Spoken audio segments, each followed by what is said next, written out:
Bonjour à tous et bienvenue pour ce nouvel épisode du Café du Cloud Privé. Je suis de nouveau avec Florian Casse, qui est notre Field CTO pour ITQ Gallia, et Nicolas Oueremi, qui est notre Broadcom CTO pour la France. Merci à tous les deux d'être de nouveau avec moi. On vient de parler du cloud souverain de manière assez étendue. Maintenant, je voudrais qu'on parle d'un sujet un peu plus technique et qui est souvent très méconnu par nos clients. Ce sont les Advanced Services de VCF.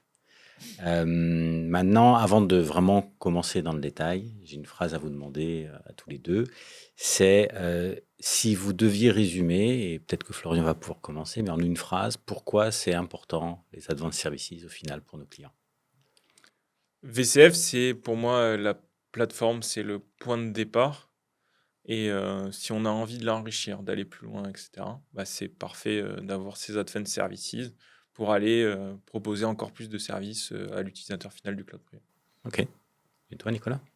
Alors, j'essaye d'être aussi sharp, mais en fait, en gros, le VCF, ce n'est que le moyen d'amener plus de services. En fait, les Advanced Services sont le but à atteindre, en réalité. Ouais. Amener la valeur on top de la plateforme. Donc, avec VCF, on rend l'infrastructure easy à manager et compliant avec nos règles. Et on peut enfin passer à ces services à valeur ajoutée. C'est un peu la révolution qu'on amène avec VCF. Il n'y a plus 1000 façons d'amener les services. C'est un peu plus prédictif. On sait ce qu'il y a en dessous. Donc, on sait comment faire apparaître des services pré-packagés et qui sont le day 2 pour moi. Alors, peut-être le day 1 de l'application, mais en fait, qui amène en day 2 pour la partie VCF un autre niveau d'accompagnement. Donc, pour faire une métaphore comme j'ai l'habitude de faire, et j'ai bien vulgarisé comme ça, on va dire que VCF, finalement, c'est la machine à café. Et les Advanced Services, c'est finalement le café que vous commandez, entre le cappuccino, le latte, l'espresso, le ristretto. Avec le petit gâteau, le sucre. Voilà. C'est ce pourquoi on vient au café finalement. C'est pour la boisson, c'est pas pour la machine à café. C'est ça. Ça va, très bien, j'ai compris. Moi, j'y vais aussi pour la machine à café. J'ai une petite passion pour les machines à café. C'est le côté ingénieur, tu bien savoir comment ça fonctionne. Il faut la rendre encore plus automatisée et qui est sûr la qualité soit toujours là. Donc, exactement. C'est très bien, parfait. On va donc du coup se plonger dans le sujet. Et là, pour le coup, Nicolas, je vais demander de travailler un petit peu. Je vais te faire une petite interrogation surprise. C'est la pression là. On dit que les clients ne les connaissent pas, mais bon, ça serait bien que chez Broadcom, vous les connaissiez aussi. Alors, donc, est-ce que tu peux me faire la liste quasi exhaustive des Advanced Services qui sont aujourd'hui disponibles à nos clients? Je suis là pour juger, moi. Je mets les points. Je mets les points, attention. Ok, c'est parti. Donc, oui, je vais essayer de faire ça. Donc, on va commencer avec l'Advanced Cyber Compliance, ACC, qui est, entre guillemets, celui qui regroupe plusieurs choses qui vont être compliance automatisée, réaction après un disaster recovery, gestion d'une réaction après une attaque ransomware, contient beaucoup de choses. On pourra le détailler encore un peu plus, je pense. Bien sûr, AVI, l'offre de load balancing. Pour information, c'est aussi l'Advanced Services de tous ceux que je vais lister, qui est le seul qui existe aussi en tant que produit seul. Voilà, en standalone, on a des clients qui avaient du AVI même avant d'avoir du VCF. Voilà, et qui peuvent continuer à l'avoir. Et qui continuent à l'avoir, exactement. Et qui une fois qu'ils le rendent dans un contexte VCF et notamment même Kubernetes, ça prend une autre dimension. Ensuite, on a des offres autour de la database, DSM, donc Data Service Manager, qui permet de provisionner du Postgre, du MySQL, mais pas que de le provisionner, de gérer les plans de backup, de gérer les upgrades, de gérer le fait d'avoir plusieurs versions de ces SGBD, et avec une tech preview sur MySQL, donc qui serait sûrement GA dans les prochaines versions. SQL Server. SQL Server, pardon. J'ai dit quoi? MySQL. Ouais. Non, ça, MySQL, c'est déjà disponible depuis longtemps. SQL Server, voilà, c'est ça. C'est Postgre, MySQL et SQL Server. Très intéressant comme service. Méconnu des clients et pourtant très, très intéressant. Hyper intéressant.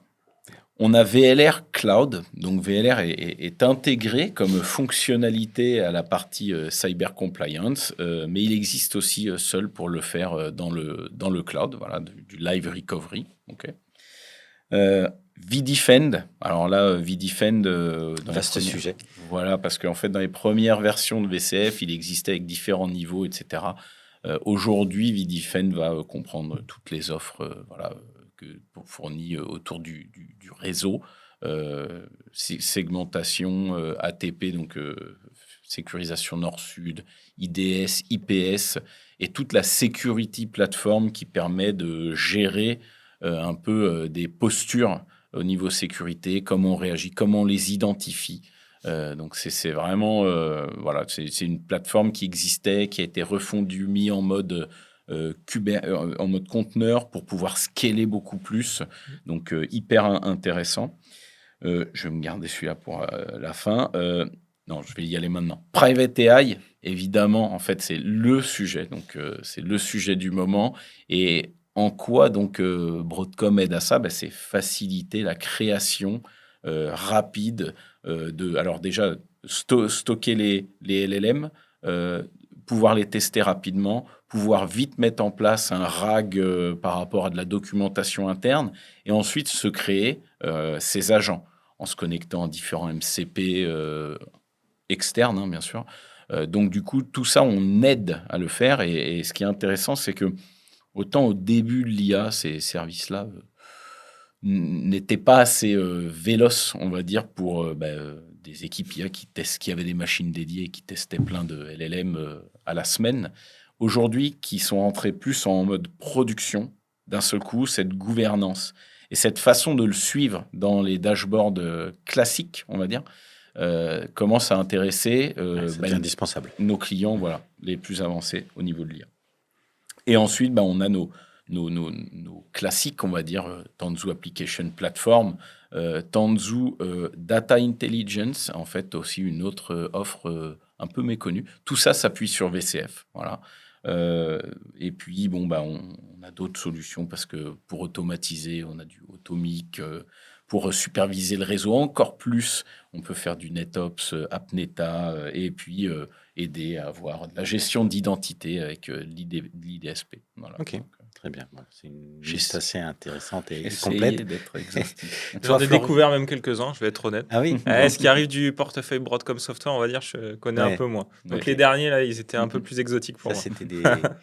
c'était du petit teasing. Donc, Exactement. OK. Et d'ailleurs, justement, toi, Florian, au niveau des clients, qu'est-ce que tu vois revenir très souvent, régulièrement? Si tu devais en choisir deux sur toute la liste, c'est quoi ceux qui, aujourd'hui, ont le plus de succès?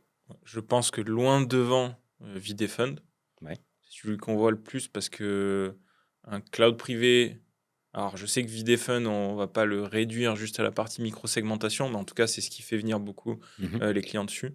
Et c'est aussi ce sur pourquoi on les amène. Donc je pense que j'ai pas les statistiques de combien sur les clients, mais je pense que vDefend est très loin devant. Et après, ça va se jouer entre Private AI et VLR sur ce qu'on voit le plus. Ces derniers temps, peut-être parce que c'est encore une fois, hein, c'est ma fenêtre. J'ai fait beaucoup de Private AI, on a eu beaucoup de discussions.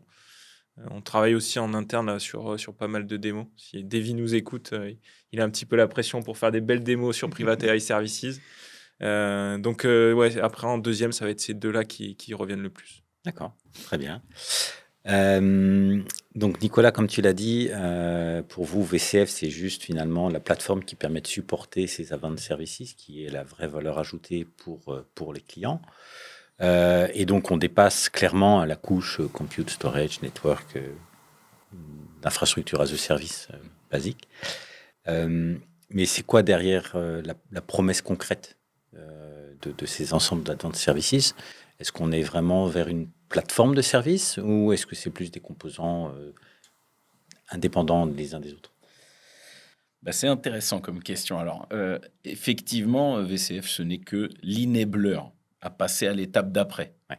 C'est déjà énorme parce qu'en fait, on se dit ce n'est que, mais être capable de se dire la gestion de mon infrastructure en détour, mais assez rendu fiable et robuste sans que j'ai à y passer toutes mes journées et que je puisse passer à autre chose.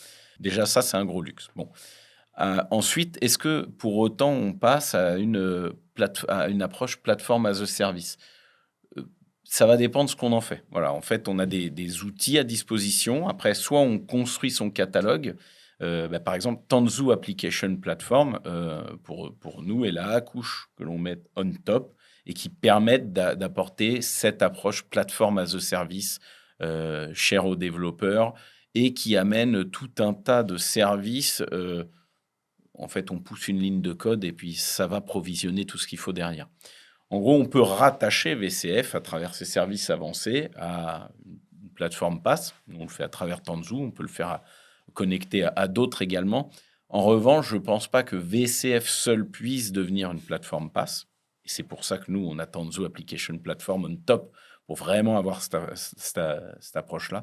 En revanche, on a une capacité à s'en rapprocher très fort. Voilà.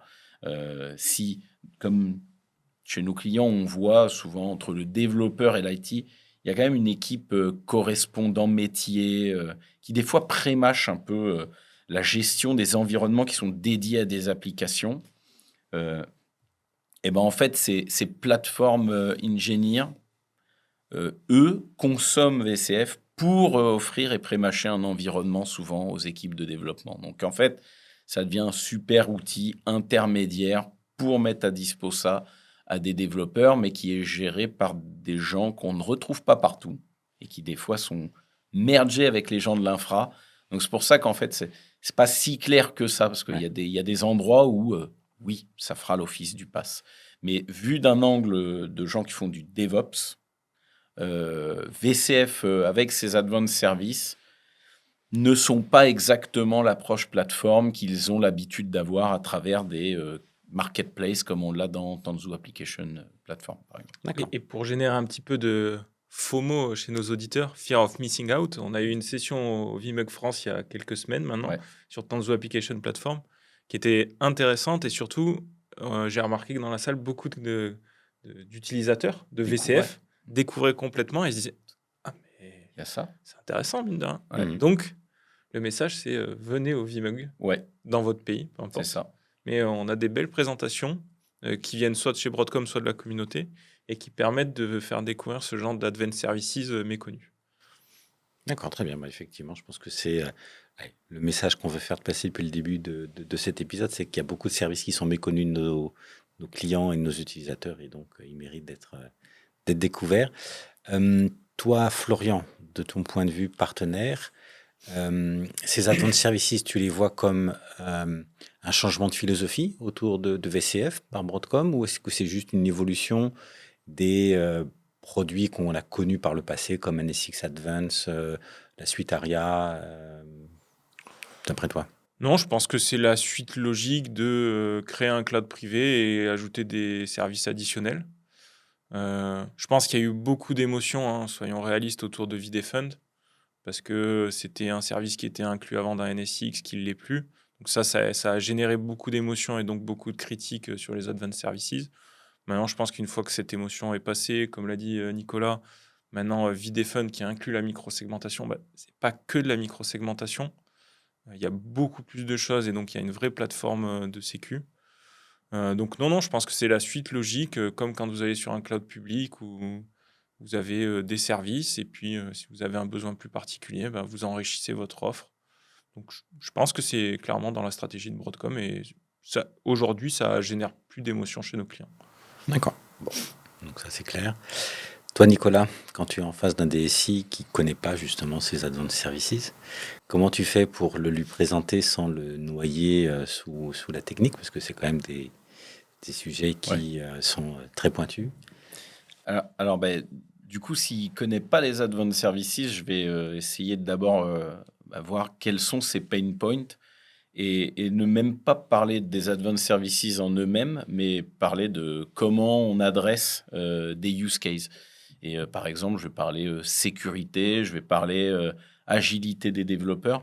Et souvent, ça sera une combinatoire de l'utilisation de VCF avec un ou plusieurs advanced services qui répondra à ça. Mais en fait, on va être capable d'amener des sujets où il va très vite comprendre que mais c'est pas juste mon équipe d'infra qui adresse ça. Oui, parce qu'en fait, ce n'est que le début, ça. et on peut aller beaucoup plus loin. Et après, en détricotant comment on adresse ce use case, on va lui expliquer qu'au final, on a besoin de parler avec son équipe sécurité, d'avoir son lead dev qui soit inclus dans le POC pour voir comment on consomme ça et comment on fait dans ce mode-là, et qui voit un petit peu que, ok, en fait, ce n'est plus que mes gens de l'hyperviseur ou mes gens du stockage.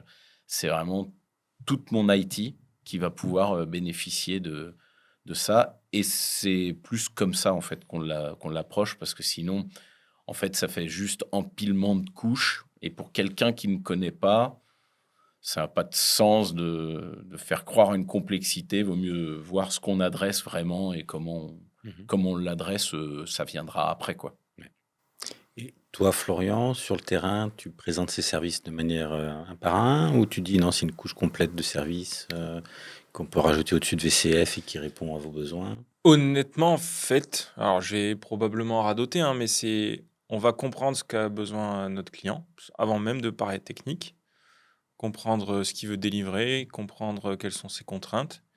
Et après, on va amener ces advanced services comme une réponse à un besoin. Donc, il n'y a pas de réponse toute faite à dire il vous faut VDFund, il vous faut Private AI. Ça n'a pas de sens. Même si, effectivement, encore une fois, un VDFund est pour moi, dans un vrai cloud privé, quasi essentiel, c'est un must-have, clairement. Pour les autres services, on va essayer de comprendre, positionner. Private AI, DSM, c'est deux sujets que j'aime bien positionner. Donc non, ouais, pas de réponse toute faite, on comprend et après on propose.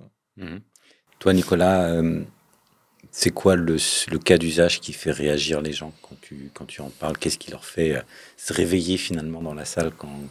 Alors, concrètement, VDFund Private AI, mais ce qu'on voit de plus en plus faire sens pour les clients, en fait, je parlais de Advanced Compliance Cyber.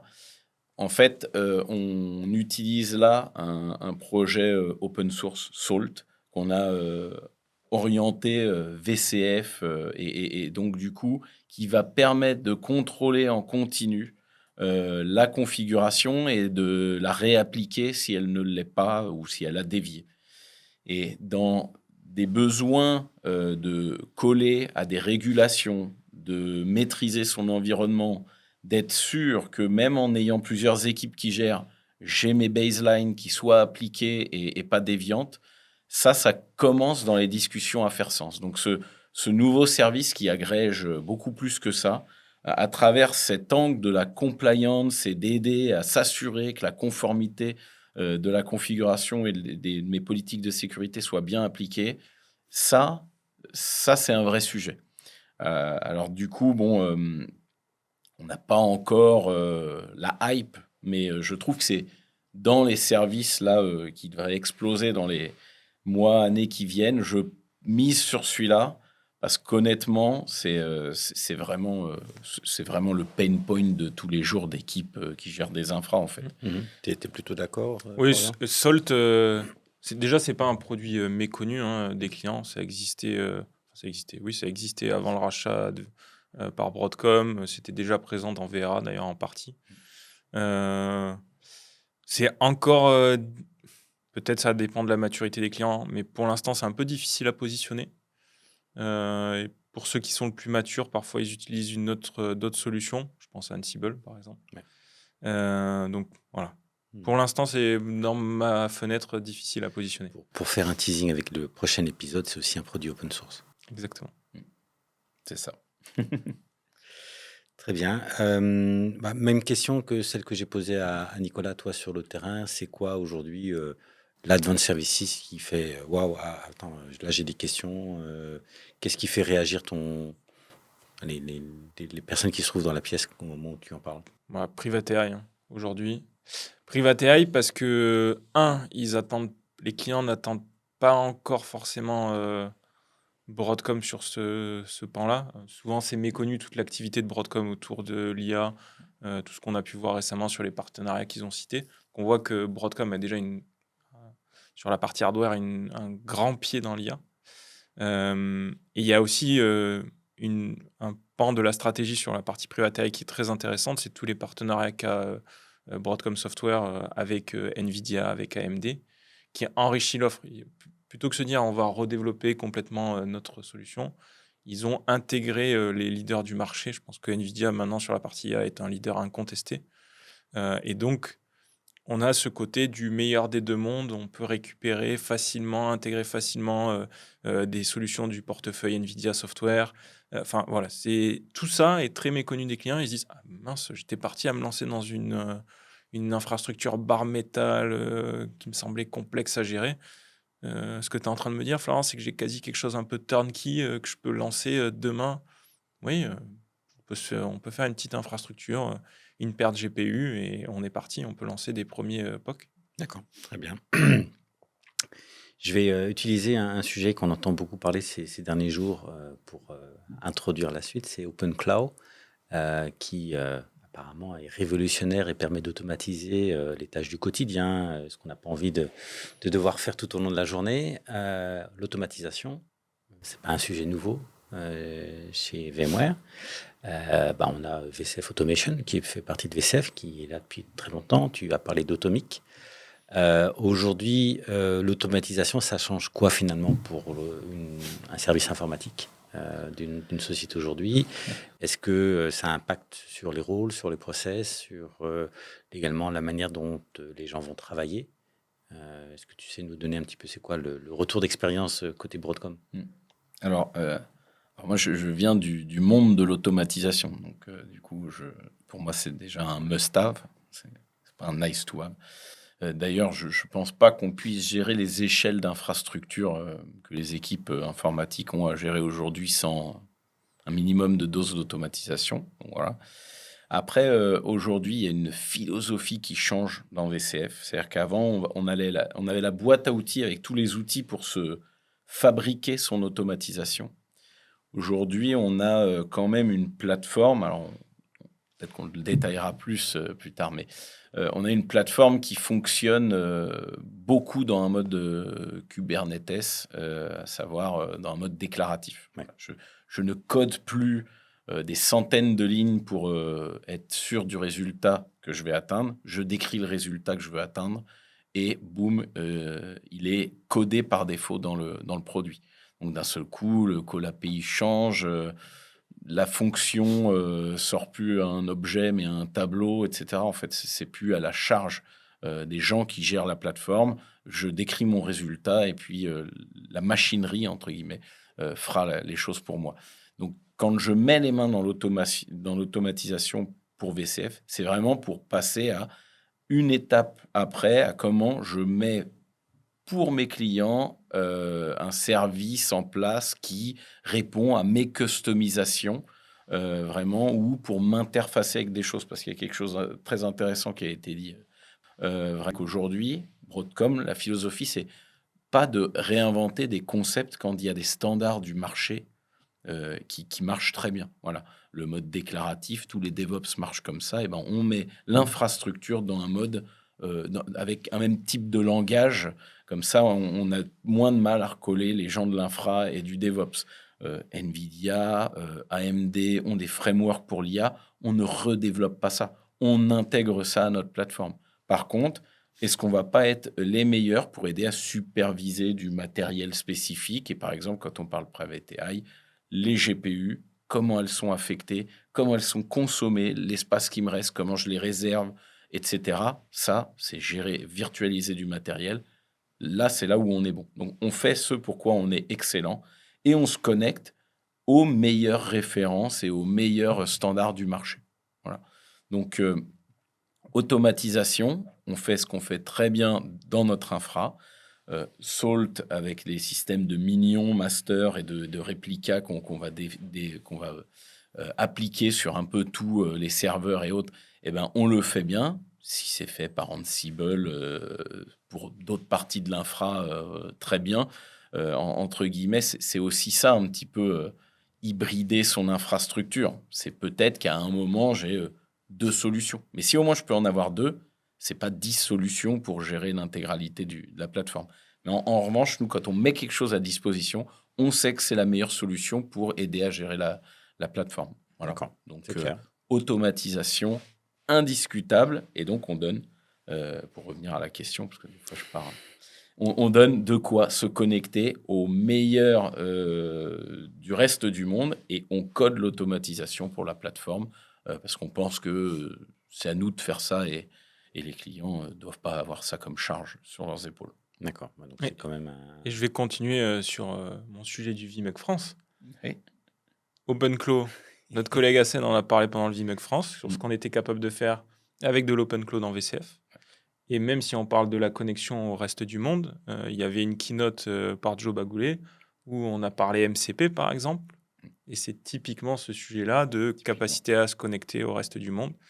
Donc encore une fois, ça a déjà été dit pendant le VMUG France. Venez au VMUG, regardez les sessions en live si vous ne pouvez pas venir sur place et certaines restent en ligne sur la chaîne YouTube du VMUG France. Donc, VMUG France, VMUG Belgique d'ailleurs. Pareil. Moi, ce que je constate surtout, c'est qu'avant, l'automatisation, c'était un sujet où, quand on le démarrait, on était parti pour 1 an et demi, voire 2 ans avant d'arriver au résultat souhaité.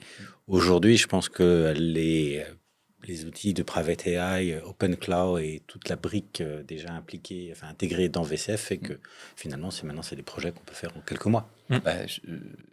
Moi, je prends toujours les bases de données comme exemple. En fait, tout de suite après avoir fait un système qui soit intégré dans le SI du client, tout de suite après, qu'est-ce qu'on fait au-dessus? On met du middleware, donc on a du Apache, mais on avait toujours nos bases Postgre, MS SQL, MySQL. On avait tout ça à créer en fait comme service on top. C'était à chaque fois un projet. J'avais des équipes PS à l'époque. On avait un projet par client. Ouais. Très peu de pourcents de ce qu'on développait ici pouvait être réutilisé là. Parce que pas le même réseau, parce que pas le même stockage, parce que tout plein de différences. Aujourd'hui, on top de VCF, quand on a DSM qui aide à popper du Postgre, c'est en gérant les upgrades, c'est en ayant le support déroulé par Broadcom aussi, et puis c'est en gérant les plans de backup, c'est en gérant toutes les spécificités. Mais pourquoi on est capable d'aller à ce niveau-là? C'est parce que ce n'est plus un projet unique par client. Ce qui devient unique, c'est comment je définis mon backup chez vous, sur quoi je sauvegarde mes bases de données, combien de versions de Postgre je vais laisser à disposition, de qui, en fait, je m'occupe des spécificités. Parce que vu que je sais sur quoi je pose ce service à avancer, et en fait, je suis capable de tout de suite aller à l'essentiel pour le client. Donc, on gagne un temps certain grâce à ces advanced services et grâce au fait que la plateforme est rendue une commodité. Très bien. Nous, en tant que partenaire, quand on parle dans le services, on les déploie quand? Day one ou on attend Day 2 pour commencer à en parler? Les deux, comme ça je prends pas de risque. Non, plus sérieusement, ça arrive qu'on aille sur du vDefend ou du Private AI Day One et que ça fait partie complètement de la plateforme et de l'approche. Et parfois, c'est aussi une bonne occasion d'enrichir la plateforme et nous, dans notre rôle de conseil, d'apporter ce petit plus pour continuer l'adoption de la plateforme. Ok. Maintenant, on va parler, comme toujours, on a parlé de ce qui était enabler. Maintenant, on va parler un petit peu des freins. C'est quoi, selon vous, les freins à l'adoption dans le service? C'est le coût, c'est la complexité, c'est les difficultés de compétences en interne. Qu'est-ce qui les empêche finalement de les adopter aussi facilement? Ouais, je pense qu'il y a un mix d'un petit peu tout. Je sentais que Nicolas me regardait en me disant prends le risque, jette-toi. Je laisse la priorité, mais je peux commencer. Le coût, en fait, c'est toujours pareil. C'est si je compare ça avant, je n'achetais qu'un hyperviseur. En fait, faut juste faire une étude de coût et pour ça, nous, c'est ce qu'on aide nos clients à faire global. En fait, faut regarder qu'est-ce que je dépensais comme service ou comme licence quelque part pour voir si quand je le ramène ici, je gagne ou je perds. Donc, je ne suis pas le plus expert en comptabilité, mais entre guillemets, il y a toujours cette étude-là à faire. Après, au final, comment dire? Je suis perdu un peu dans mes mots. Ah. Mais, Non, mais je pense que tu as bien attaqué sur la partie financière. S'il y a le vrai enjeu derrière, bah, entre guillemets, tout se justifie. Parce qu'il y a un enjeu business derrière, ça va augmenter la valeur de la société. Donc après, on arrive à trouver à le financer. Je pense qu'il y a un frein technique. Quand on parle, par exemple, Videfund, bah, c'est toujours le même sujet. Il faut inclure l'équipe réseau. Parfois, ils ont des paroisses. Orga, du coup. En fait, voilà, c'est mon autre point. C'était souvent, nous, plateforme, tu forces le débat cross-équipe. Et le problème, c'est qu'on met souvent à jour les divergences, les petites frictions internes. Et au final, on arrive quand même à minima mettre les gens derrière un même écran. C'est ça, en fait, qui est important. C'est que je parlais de NetOps, en fait, on arrive à donner une vision end-to-end à des gens qui, des fois, on arrive à les réunifier un peu. Et si ça reste siloté, à minima, on les fait parler plus vite entre eux. Et c'est quand même ça le frein principal. Parce que la technologie, on arrive toujours à faire que ça tourne. Mais jusqu'où on va pouvoir aller, ça dépend beaucoup des gens, des organisations, des stratégies, etc. Oui.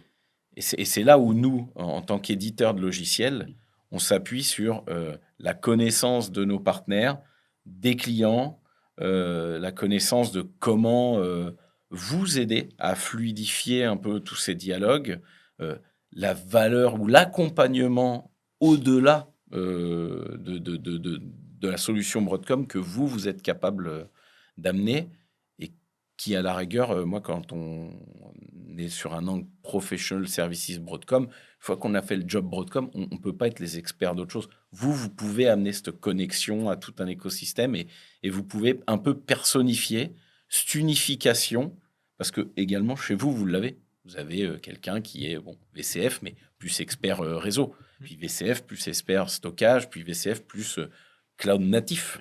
Donc, du coup, vous symbolisez ça et quand vous venez accompagner les clients, souvent, c'est avec votre expérience des clients, votre propre expérience. Nous, c'est je pense, un smart move de la part de Broadcom de s'appuyer de plus en plus sur les partenaires pour ça. On a parlé beaucoup de la business value. Je pense qu'il y a un aspect peut-être qu'on sous-estime. Et là, pour le coup, certains des advanced services sont plutôt des accélérateurs à ce niveau-là. C'est quand on parle, on en a parlé dans le précédent podcast, sur les restrictions réglementaires et les durcissements des lois ou des législations. On parle beaucoup de NIS 2, de DORA. Pour moi, des produits comme Videfund ou ACC sont justement des moyens d'accélérer. Alors, ça n'apporte pas de business value, soyons clairs, mais c'est ce qui permet des fois de pouvoir continuer à faire du business. Donc, comment vous voyez ça, vous, auprès de vos clients? Videfund, encore une fois, sur ces enjeux, il est essentiel. On a un client qui vient nous voir, qui nous dit « Je veux un cloud souverain et j'ai pas Videfund ». C'est pas possible. Game over. Oui, et c'est là où, pour le coup, l'Advanced Services, il arrive directement en day one, directement dans la phase de design. D'ailleurs, ça va plus loin. Je veux faire un cloud souverain. J'ai des développeurs qui ont besoin de faire du code assist.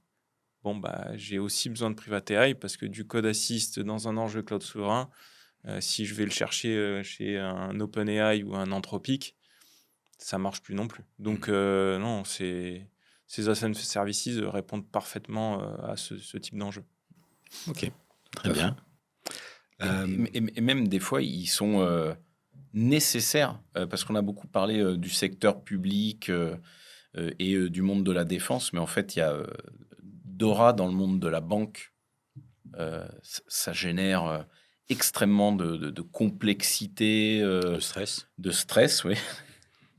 et de besoin de mise en place de nouvelles infrastructures dédiées à ça, etc. Donc, cyber compliance, c'est le sujet. Comment rapidement j'ai une clean room où je peux remonter, où je peux revenir à un état stable par rapport à une attaque, etc. En fait, quand d'un seul coup, on arrive avec des solutions à toutes ces contraintes, on enlève, on aide, on n'enlève pas, mais on aide à enlever une partie de l'épine du pied de nos clients. Bon, après, de toute façon, c'est jamais une réponse. Ça sera aussi du process, etc. Donc, c'est pour ça qu'on est une partie de la solution, mais au moins, on va dans le bon sens, je pense, pour les aider à adresser ces challenges. Ok. Et justement, Nicolas, si tu te projettes dans 2 ou 3 ans par rapport à maintenant, comment tu vois ces advanced services évoluer? Est-ce qu'on va aller vers encore plus d'intégration? Est-ce que l'IA va être embarquée directement dans VCF ou dans le marketplace qui est disponible aujourd'hui? Voilà. Pour toi, c'est quoi ce qui se dessine pour le futur? Alors, l'IA intégrée, de toute façon, on en a de plus en plus dans nos solutions. Il y a eu une démo faite par Chris Wolf sur scène sur un private AI services appelé Intelligent Assist, qui est un chatbot qui va aider à gérer l'infrastructure, diagnostiquer des problèmes. Et ça suscite déjà beaucoup d'intérêt auprès de nos clients. Donc, je vois ça s'étoffer encore plus. La liste des services, je la vois s'étoffer, parce que déjà, si je regarde par rapport à il y a 1 an, on en a déjà plus. Voilà. Quelle sera cette liste de services? Honnêtement, on m'aurait demandé il y a 1 an ce qu'elle aurait été aujourd'hui. Ça peut partir dans tellement de sens, je ne vais pas me risquer à ça. Par contre, ce que je vois, c'est Private AI qui va aider de plus en plus à faire de l'agentic AI, en fait. Donc c'est pour ça que j'aime bien aussi parler d'Automic là-dessus, parce que ça permet d'automatiser une suite d'agents qui auraient été créés, par exemple, avec du Private AI. Donc, pour moi, elle est là la suite. C'est comment on va ou pas, alors je ne sais pas, exposer tout ça à travers des serveurs MCP. Qui sait de quoi sera fait l'avenir, je ne sais pas, mais en tout cas, aider à créer des agents, aider à connecter tous les serveurs MCP autour encore plus facilement à la plateforme, à créer des agents qui consommeront encore plus facilement ces serveurs MCP. Je pense que c'est là-dessus qu'on se dirige. L'agentic AI, c'est clairement ce que l'on doit aider à faciliter. Voilà. Florian, comment nous, on se prépare pour accompagner cette évolution des services? Comment on fait pour former nos consultants sur ces nouvelles technologies? Déjà, on essaye beaucoup, on teste, on s'amuse, entre guillemets, avec toutes ces features. Je pense que le sujet du MCP, c'est certain. Enfin, oui, c'est dans ma tête, c'est certain que c'est le prochain sujet à mettre en avant. Si j'étais moi à la tête de Broadcom, en tout cas, c'est certain. Je peux le pousser de partout. C'est le nouveau REST API. C'est le REST API du monde d'aujourd'hui. Donc, c'est ça qui va nous permettre d'avoir une plateforme encore plus puissante. Enfin, je me vois demain en train de développer un dashboard en VCF Operation au travers d'un MCP en quelques secondes ou minutes parce que j'ai un LLM qui tourne dans Private AI Services. Tout ça est complètement privé et j'ai donné en peu de temps une solution à un enjeu. Et donc, c'est tout ça aujourd'hui côté ITQ qu'on teste, qu'on essaye de réfléchir, qu'on voit. Le sujet d'OpenClaw en était un, ça peut être un point de départ. Et voilà. Ok. Bon, du coup, on a un peu changé le format. Je vais mettre le rapid fire un peu à la fin. Si toi, Nicolas, tu devais garder un seul Advanced Services pour le présenter à un client, ça serait lequel? Private AI aujourd'hui. Ok. Florian? Videfun. Videfun. Ok, très bien. Merci en tout cas à tous les deux pour ce podcast autour des Advanced Services. Ce n'était pas un sujet des plus faciles. Non. Merci à tous de nous avoir suivis et on vous dit à très bientôt pour un prochain épisode du Café du Cloud Privé. Bonne journée, merci. Bonne journée, au revoir.